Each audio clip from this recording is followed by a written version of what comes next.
എന്താ വിശേഷം? അപ്പ അറിഞ്ഞില്ലേ? ഒരു പാട്ട്, ആ പാട്ടിനെതിരെ വ്യാപകമായി കേസെടുക്കുന്നു, വ്യാപകമായി അതിനെ പിൻവലിക്കണമെന്ന് പറയുന്നു. ആ പാട്ട് പാടാൻ അനുവദിക്കാത്തവർ സിനിമയെ കുറിച്ച് ദുഃഖിക്കേണ്ട കാര്യമുണ്ടോ? കേരളം ഭരിക്കുന്ന CM ഇങ്ങനെ ഒരു കോമാളിയാവരുത്. അതേടാ, ഞാൻ കോമാളിയാ. ഓറ്റിയേ കേറ്റിയേ സ്വർണം ചെമ്പായി മാറ്റിയേ, ഇതിന് പേരിൽ കേസ് എടുക്കാതെ കേസ് എടുത്തോട്ടെ. അങ്ങനെ കേസെടുത്ത് ഇത് അവസാനിപ്പിക്കാമെന്ന് ആരും വിചാരിക്കേണ്ട. ഇത് ആവിഷ്കാര സ്വാതന്ത്ര്യത്തിന്റെ പ്രശ്നമാണ്. അത് ഇവിടുത്തെ ഓരോ കൊച്ചുകുട്ടി മുതൽ ഈ പാട്ട് പാടുന്നുണ്ട്. എല്ലാവർക്കെതിരെ കേസ് എടുക്കാനാണെങ്കിൽ ഇവിടുത്തെ ജയിലുകൾ പോരാതെ വരും എന്ന് ഈ ഗവൺമെന്റിനെ ഓർപ്പിക്കാൻ ആഗ്രഹിക്കുകയാണ്. എന്താ ആ പ്രതീക്ഷയും ഈ ആവിഷ്കാരത്തിനും ആവിഷ്കാര സ്വാതന്ത്ര്യത്തിനും ഭാഗമായിട്ടുള്ള കാര്യങ്ങൾക്കൊന്നും ഞങ്ങൾ എതിരല്ല. പക്ഷേ ആവിഷ്കാര സ്വാതന്ത്ര്യത്തിന്റെ പേരിൽ രാഷ്ട്രീയമായി ഞങ്ങളെ കടന്നാക്രമിക്കാൻ ഏത് വരികൾ എഴുതി കഴിഞ്ഞാലും ആ വരികൾ സംബന്ധിച്ച് ഞങ്ങൾക്കുള്ള വിമർശനങ്ങൾ, ആ വിമർശനങ്ങൾ ശക്തമായി പൊതുസമൂഹത്തിന് മുന്നിൽ വെക്കാൻ ഞങ്ങൾ തയ്യാറാവും. അങ്ങനെ ഞങ്ങൾ മുന്നോട്ട് വെക്കുമ്പോൾ രാഷ്ട്രീയമായി തന്നെ അതിനെ വിമർശനപരമായി കാര്യങ്ങൾ ജനങ്ങൾക്കിടയിലേക്ക് തുറന്നു കാട്ടപ്പെടുമ്പോൾ അപ്പുറത്താണ് ആകെ വെപ്രാളം ഉണ്ടാവുന്നത്. ഞാൻ പ്രതീക്ഷിച്ചിരിക്കുകയായിരുന്നു. സൽമാൻ റുഷ്ദിയോടും മറ്റ് ചില വിഖ്യാതരായിട്ടുള്ള എഴുത്തുകാരോട് അല്ലെങ്കിൽ MF ഹുസൈനോടൊക്കെ ഉപമിച്ച് ഇതെന്തോ മഹാസംഭവമാണ് എന്ന രൂപത്തിലേക്ക് ഇതിനെ വരുത്തീർക്കുകയാണ്. ഞങ്ങൾക്കുള്ള കാര്യം ഇത്രയേ ഉള്ളൂ.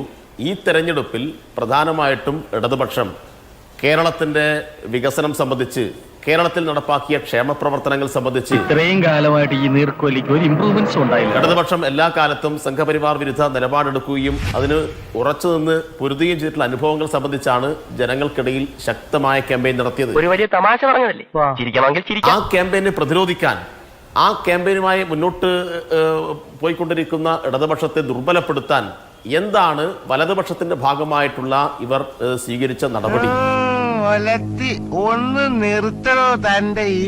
അതിന്റെ ഭാഗമായിട്ട് എന്തെങ്കിലും തരത്തിലുള്ള രാഷ്ട്രീയമായ ആശയങ്ങൾ മുന്നോട്ട് വെച്ചോ?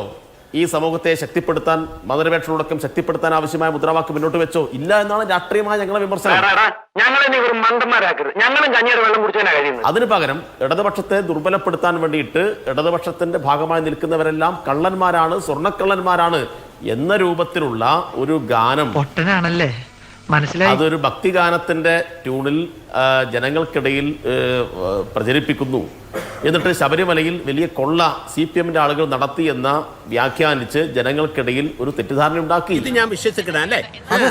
നടക്കട്ടെ നിന്റെ ചുറ്റിക്കളി. അങ്ങനെ തെറ്റിദ്ധാരണ ഉണ്ടാക്കുന്ന ഒരു പാട്ടുണ്ടാക്കി കഴിഞ്ഞാൽ ഞങ്ങൾ അതിനെ കൈയടിച്ച് ഇതാ നല്ല ആവിഷ്കാര സ്വാതന്ത്ര്യം എന്ന് പറഞ്ഞ് സ്വാഗതം ചെയ്യുമെന്ന് അവർക്ക് ആഗ്രഹിക്കാം.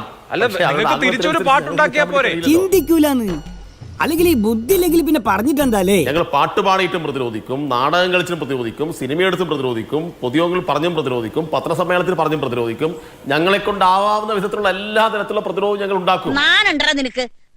അതുകൊണ്ട് ഈ 4 വരി പാട്ട് പാടിയിട്ട് കേരളത്തെ അങ്ങ് അട്ടിമറിച്ച് കളയാം എന്നൊന്നും ആരും ധരിക്കേണ്ടതില്ല. വിമോചന സമരകാലത്ത് ഇതുപോലെയുള്ള കുറെ പാട്ട് ഇറക്കിയിരുന്നു. അങ്ങാടി തോറ്റന് അമ്മയുടെ അടുത്ത് കുതിര കയറുന്നു. കണ്ടാ മുണ്ടാ മുണ്ടശ്ശേരി, ഇതിന്റെ മണ്ടയിൽ എന്താ ചകിരിച്ചോറോ നാരായോ എന്നാ അന്ന് പാടിയത്. അതെല്ലാം അതിജീവിച്ചിട്ട് തന്നെയാണ് കമ്മ്യൂണിസ്റ്റ് പാർട്ടി മുന്നോട്ട് വന്നത്. അതുകൊണ്ട് നിങ്ങൾ 4 വരി പാട്ട് എഴുതിയിട്ട് കമ്മ്യൂണിസ്റ്റ് പാർട്ടിയെ കേരളത്തിൽ ഇല്ലാതാക്കി കളയാം എന്നൊന്നും ധരിക്കേണ്ടതില്ല. ശരിയായിട്ട് അടുപ്പിൽ ഊതാൻ അറിയോ നിനക്ക്? എന്താണ് അതിന്റെ യോഗ്യത? നിങ്ങൾ 4 വരി പാട്ട് എഴുതി കഴിഞ്ഞാൽ ആ 4 വരി പാട്ടിന്റെ ഉള്ളടക്കം സംബന്ധിച്ച് ജനങ്ങളോട് ഞങ്ങൾ നല്ലതുപോലെ ക്യാമ്പയിൻ നടത്തും. ഞാൻ പറഞ്ഞത് പോറ്റിയെ കയറ്റിയത് ആരപ്പ എന്ന ചോദ്യത്തിന് നിങ്ങൾ ഉത്തരം കണ്ടെത്തണം. പോറ്റിയെ കയറ്റിയത് 2012 ഉമ്മൻചാണ്ടിയാണ്. ഇത് മുഴുവൻ ഉമ്മൻചാണ്ടിയുടെ കാലത്ത് പ്രയാർ ഗോപാലകൃഷ്ണനാണ് ദേവസ്വം ബോർഡ് പ്രസിഡന്റ്. ആ പോറ്റി എങ്ങനെയാണ് സോണിയാഗാന്ധിയുടെ വീട്ടിൽ കയറ്റിയത്? ആ പോറ്റിയെ സോണിയാഗാന്ധിയുടെ വീട്ടിൽ എങ്ങനെ കയറ്റി? സ്വർണം കട്ടതിന് ശേഷമാണോ കയറ്റിയത്? പോറ്റിയെ പോലുള്ള ആളെ സോണിയാഗാന്ധിയുടെ വീട്ടിലേക്ക് കയറ്റിക്കൊണ്ടുപോയത് ആരാണെന്ന് ഷാഫി ചാലിയ പറയണം. ആന്റണിക്കും അടൂർ പ്രകാശ് ഉൾപ്പെടെയുള്ള കോൺഗ്രസിന്റെ നേതാക്കന്മാർക്ക് പോറ്റിയുമായിട്ടുള്ള ബന്ധം എന്താണെന്ന് പറയണം. ആരുടെയെങ്കിലും ഒക്കെ പുറത്ത് കുതിര കയറാൻ തുടങ്ങുന്ന അസുഖം ഉണ്ടല്ലോ, അത് നിങ്ങൾക്ക് ഈയിടെ വളരെ കൂടുതൽ. ഇടതുപക്ഷത്തിന്റെ ആളുകൾ ഭാഗമായി നിൽക്കുന്ന ആളുകൾ തെറ്റിയിട്ടുണ്ടെങ്കിൽ അതിനൊന്നും സംരക്ഷിക്കാൻ ഞങ്ങളില്ല. എന്താ ചിരിക്കുന്നത്? അല്ല, നിന്റെ തമാശ എനിക്ക് ഇഷ്ടമായി. ഈ SIT അന്വേഷണം ഏത് നിലയിലും മുന്നോട്ട് കൊണ്ടുപോകും. ഒരു തടസ്സപ്പെടുത്തലും ഉണ്ടായിട്ടില്ല.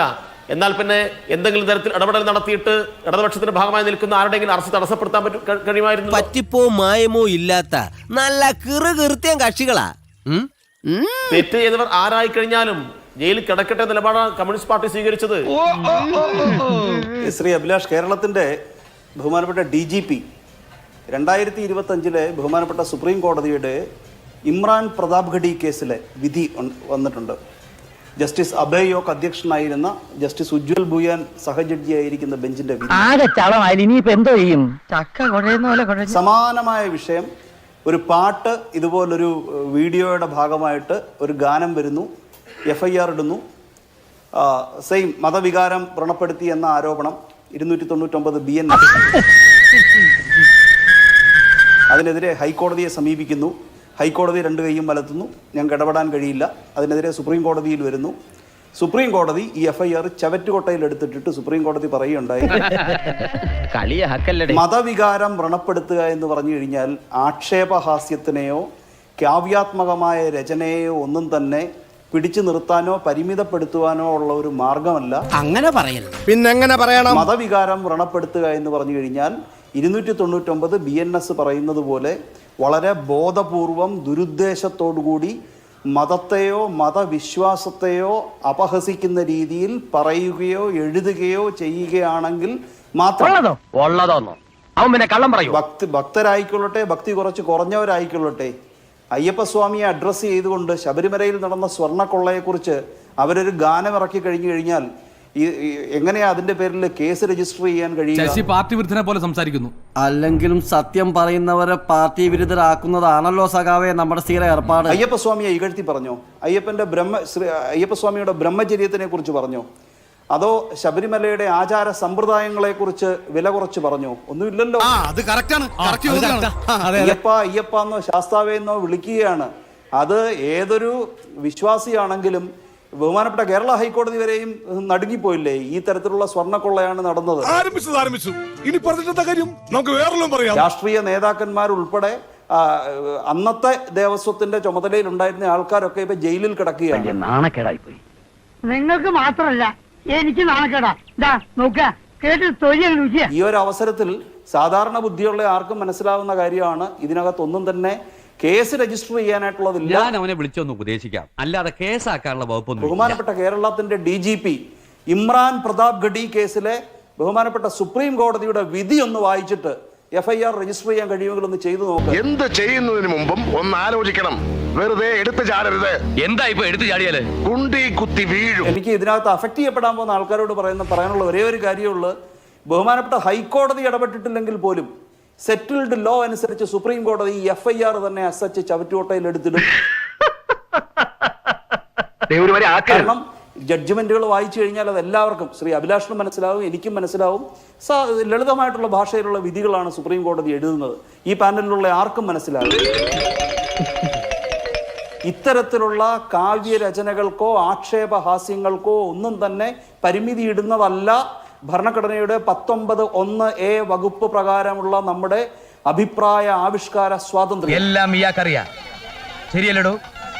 അതെ അതെ ശരിയാണ്. ഒരു കാവ്യരചനയോടോ അല്ലെങ്കിൽ ഒരു ആക്ഷേപഹാസ്യത്തിനോടോ ഈവൻ ഒരു പാരഡിയോട് പോലും നമുക്ക് വിയോജിപ്പുണ്ടെങ്കിൽ ആ വിയോജിപ്പുകളെ പ്രതിഗാനങ്ങളായിട്ട് തിരിച്ചാവിഷ്കരിച്ചുകൊണ്ട് ജനങ്ങളുടെ ഇടയിലേക്ക് ചെല്ലണം. എനിക്ക് നിങ്ങളോട് ഒന്നേ പറയാനുള്ളൂ, ഉണരൂ ഉണരൂ ഉണരൂ നിങ്ങൾ. അല്ലാതെ ഇത്തരത്തിൽ ഒരു ആക്ഷേപഹാസ്യത്തിനെ അല്ലെങ്കിൽ ഇത്തരത്തിലൊരു പാരഡിയെ നിയമപ്രകാരം കൂച്ചുവിലങ്ങിടുക എന്ന് പറഞ്ഞു കഴിഞ്ഞാൽ അത് നിയമം അനുവദിക്കുന്നതല്ല. പിന്നല്ലാതെ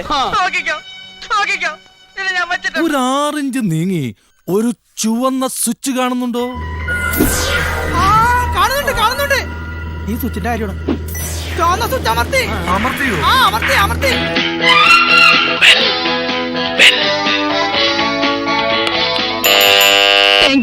ഈ ഉപകാരം മറന്നാലും ഞാൻ മരിക്കില്ല. ഇതൊക്കെ എന്ത്? അപ്പോ നാളെ നേരത്തെ തന്നെ ഇങ്ങോട്ട് എത്തണം കേട്ടോ? ശരി.